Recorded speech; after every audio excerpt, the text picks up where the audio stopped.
Good Monday morning to you. I am Dan Kopp coming to you live from Madison, Wisconsin. And joining me, like always, is Ty Fershing. Good morning, Ty. Good morning, Dan. I hope you're well. I'm coming to you from rainy Uganda, halfway across the world. It's rainy season here, so if you hear some thunder and some heavy rain while we're doing this, you'll know why.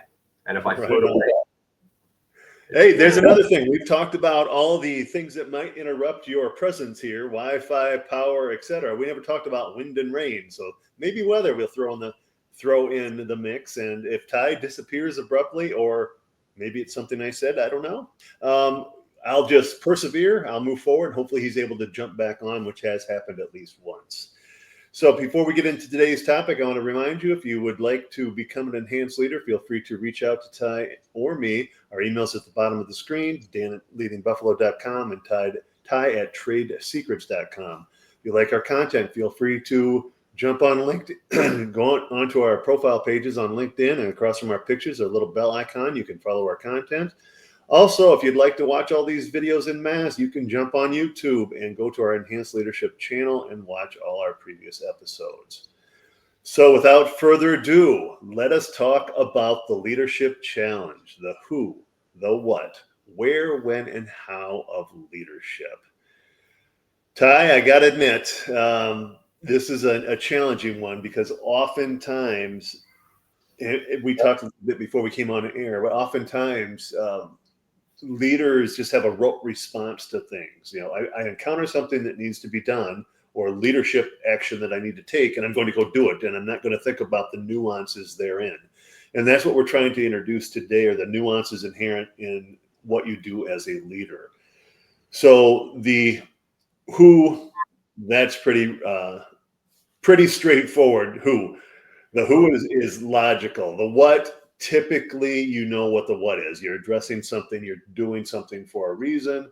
The where, the when, and the how, those are all something that's left up for interpretation. And I've at times called this situational leadership because not the situational leadership that some of you are familiar with from back in the, I think, late 60s. I'm not going to manipulate. I'm just going to address each leadership challenge in front of me based on the players involved, the situation involved, the timing, the importance. All of that goes into, and I'm going to address each individual leadership issue in and of its own self, and it's based on its own merits and what needs to be done. Ty, before I dive in, do you have any initial thoughts? No, I was just talking. As we were talking before, and as you just mentioned, situational leadership. I always like to say, situations are there to be managed, and you lead people. And if you lead people in the right way in that situation at that moment, that's, I think, what you're talking about when you're saying situational leadership. Right. So that's how I view it, and I hope I didn't say that's how it is. Yeah, that's exactly it. So what comes to mind is the when. That's an interesting one, because sometimes there are situations where you need to address something immediately. Something occurred, and let's assume there was an egregious act or statement made by a coworker, and it's your job to address it. Well, the when might be logical that rises to the top of the heap of things you need to do, and you address it immediately.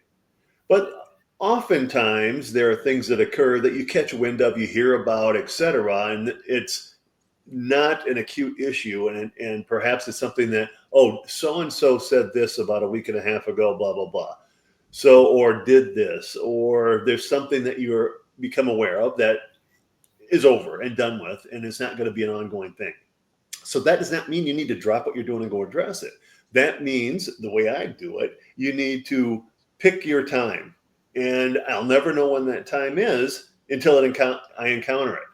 Like, all right, I'm just going about my business. I know I have to have a sidebar discussion with this one individual. Not sure when it's going to be, not sure how it's going to go or what I'm going to say, but I'll know it when the situation presents itself. So I never encounter a leadership issue that needs to be addressed and think, let me put that on my calendar so I do it tomorrow at 8:45 a.m. No, it's about feeling the situation and knowing when it hits you. So that's how I've always led. So the when is something that's very important. The where is important. Let's assume Ty and I are coworkers, and he just says something that was less than appropriate in the workplace, and it gets back to my desk, and it's my job to address it. Well, I could call him right now. It's Monday morning. I could call him and say, Ty, you report to my office at 3 o'clock on Friday. We need to talk. Well, what's Ty thinking if that occurs? Like, oh my God. And he's worthless the rest of the week. Assuming, of course, he's not worthless when I don't say those things. Let's give him that. But he's worthless. He's thinking he's defensive. He's going to come in like, oh my gosh. And maybe it was just something that was could have been misinterpreted, and he didn't really mean it, whatever. It could have been something that could handle a lot less formally. So in a situation like that, I'm going to go to Ty's place of work, whether it's a cubicle, an office down a different building, wherever it is. Hey, Ty, you got a minute? Let's talk. I'm going to go into his turf and have that discussion. I've used that repeatedly in my career, and it does wonders, because when I go on somebody else's turf, they're by default not defensive, because it's their turf, their domain. I'm invading, if you will, and they're in charge of that area. So it doesn't put people on edge, and then we can have a casual conversation, do a course correction. Maybe it's just in like, hey, you said X, and when it's interpreted as Y, what you meant X. Okay, good. Well, next time be more clear. That didn't require him being called on the carpet. I went to his office, took care of it. And he was able to see the issue versus seeing my office. And that allowed him to get to the essence of what the issue was. The how of leadership, that goes right with the when and the where, quite honestly. How do you do it? When I'm on stage on occasion, I will have volunteers in the audience, please define leadership. And then somebody will raise their hand, and they'll holler out an answer. I will get a microphone to them, and I'll repeat it. And great, excellent. There's hundreds of ways you can define leadership, and they're all roughly the same, right? We might use different words, but we all it's all about the same. So then the next person who volunteers, I need one more, and then I'll call the person on stage and say, here's a mic. Tell us what your definition of leadership is. 99% of the time, those people are like, oh my, I'm going on stage in front of my contemporaries, and there's 1,000 people in here, and so I oftentimes say to the person when they're, I say, hey, see me afterwards. I've got a prize, it's something for you, and I give them a book or something, some swag, something like that. I said, I'm sorry I'm doing this to you. I'll make it clear why I'm doing it at the end.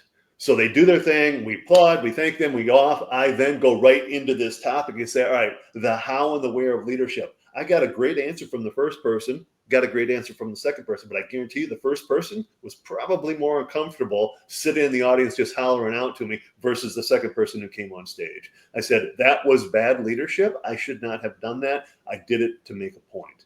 And I apologize to Sally, who just came up here. She's going to see me afterwards. I've got something for her, but I did that to make a point, because the how and where and when matters. If you can do something on the DL and just go talk to somebody, you don't need to call them in your office to do the leadership that you need to do.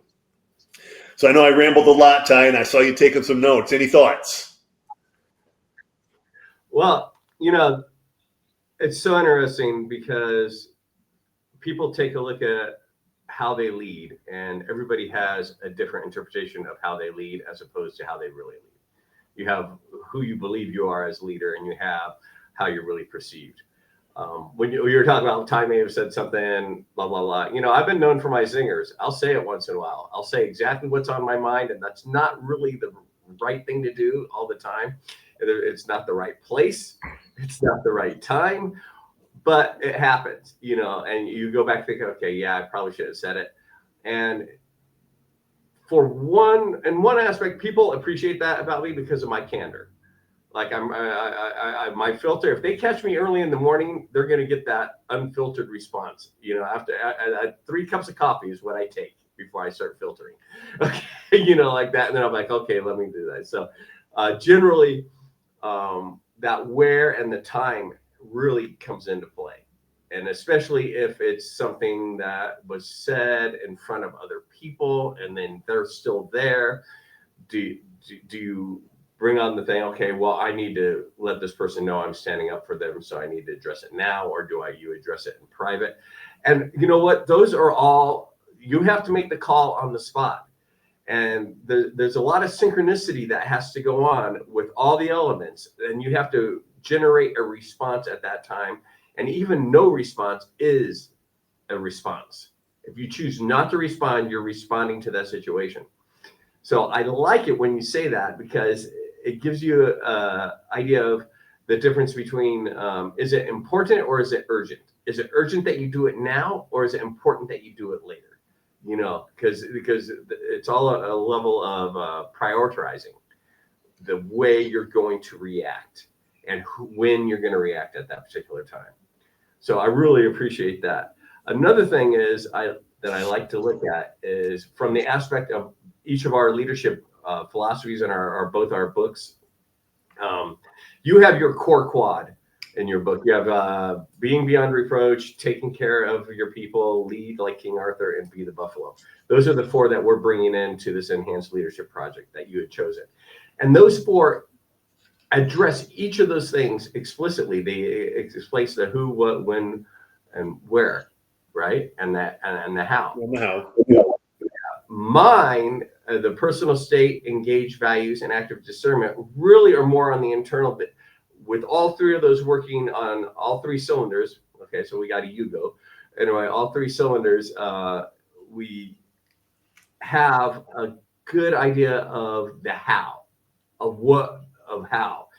And we use that internal how mechanism and incorporate your actual mechanisms on top of that. And this can be done in any leadership program. That's the beauty of this who, what, when, where, and how, is because if we synthesize it to any leadership program, you know, when we've gone in and done consulting, it's not like the person's leadership program for their organization is crap. It's not. It's throw it out. In ours in. That's not the idea. Ours is to enhance their leadership program, because sometimes their leadership program at its basic level is spot on, but somewhere along the way, it loses sight of what needs to be done. And this who, what, when, where, how leadership challenge is one way we can figure out, okay, what do we need to do? When do we need to do it? How do we need to do it? It's the same thing when we're addressing whether it's a program or individuals in our leadership capacities. So. Yep, I agree. I like the urgent versus important. Everything that is urgent is important, but everything that's important is definitely not urgent. So you've got to, like, do I need to address this now? An example came to mind. Both Ty and I were educators in the past, and I've hosted meetings or been on stage or been in front of a large group where people are off task. Well, whether they're talking or they're not paying attention, whatever, and it's interrupting the flow of what I'm doing. Just like we were taught in education, proximity works great. So if you're in a classroom, and I've been known to do this, I don't necessarily like being on stage if I'm in a more of an intimate environment. So I'll walk amongst the tables or the chairs, whatever the layout is. And if I've got people who are holding a sidebar conversation, I'll just wander towards their area. And my mere presence is enough to, not because it's me, but because, you know, I'm the one controlling the room.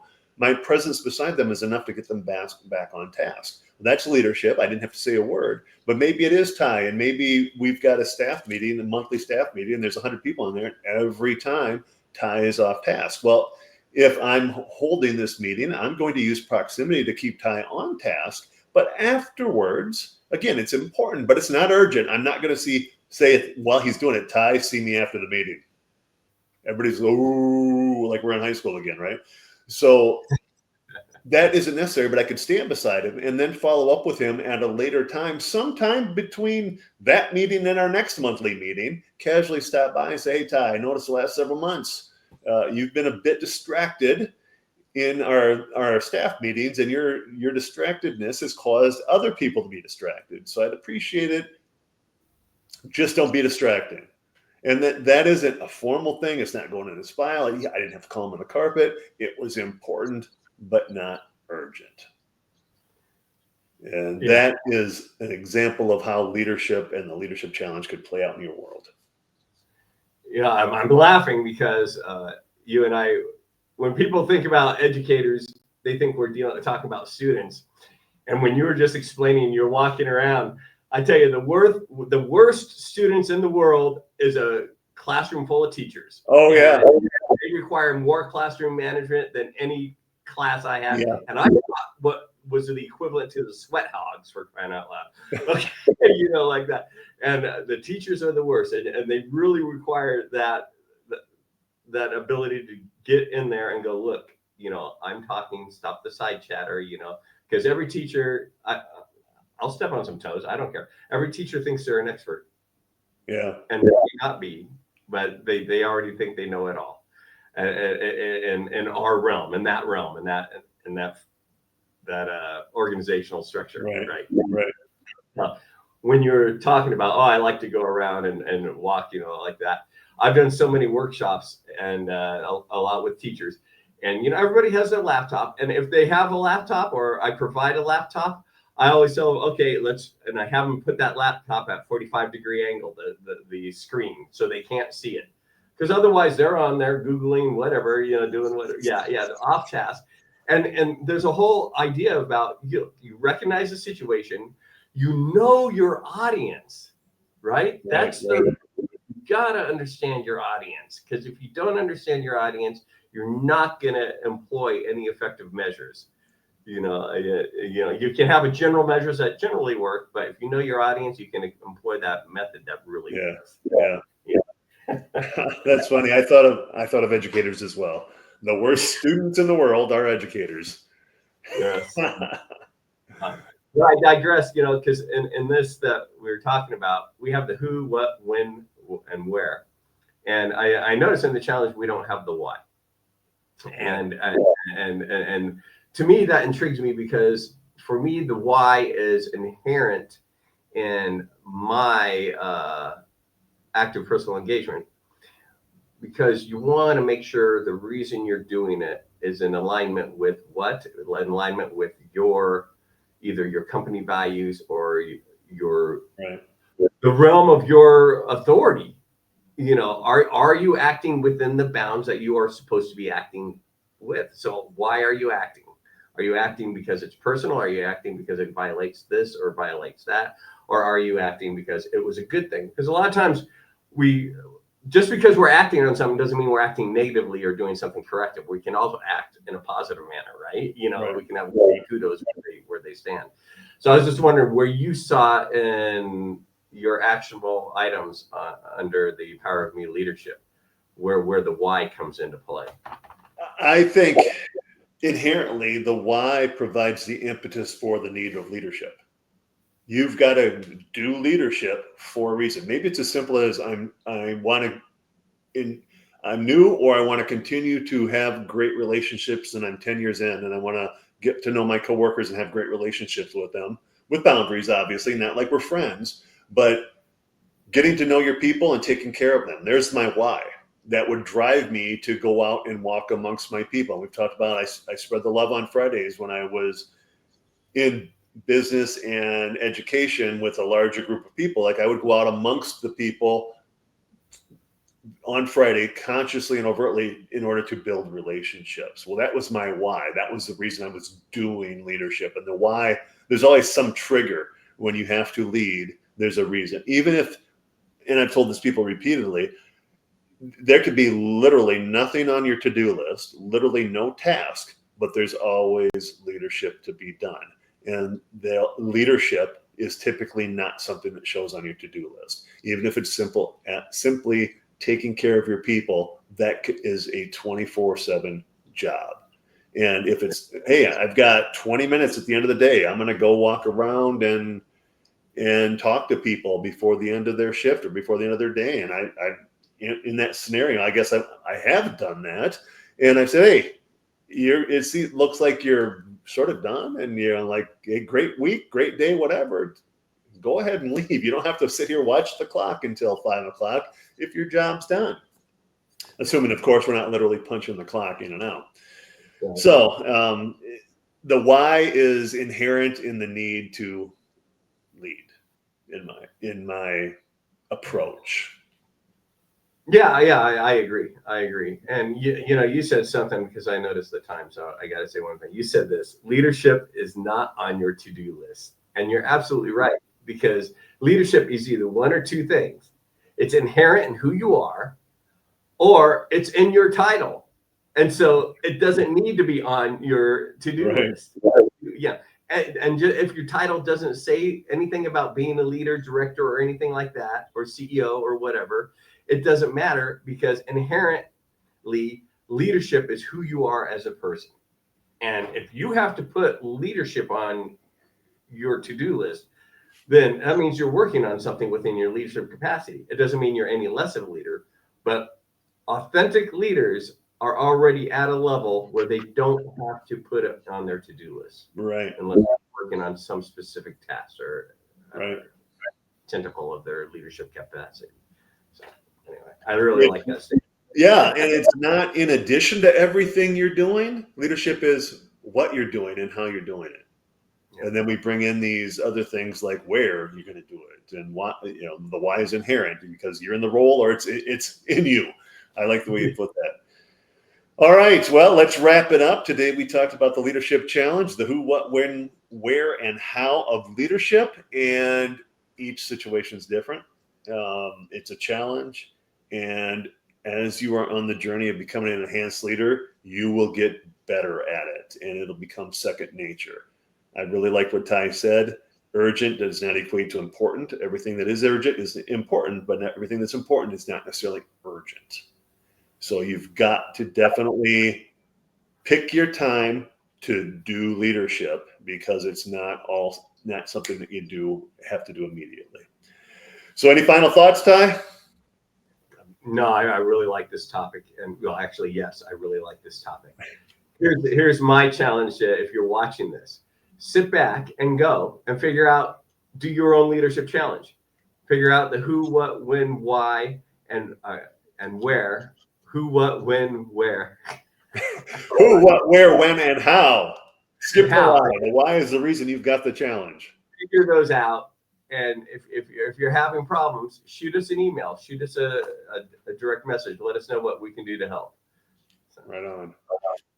Well, if you'd like to join us on this journey of becoming enhanced leaders, feel free to reach out. Ty just mentioned DMing us directly on LinkedIn would work. Emails at the bottom of the screen, dan@leadingbuffalo.com and ty@tradeleadership.com. And you can jump on our YouTube channel, Enhanced Leadership, and find all of our previous episodes there. So we've been talking leadership, and we're going to continue to do so. And you know what? You can do it.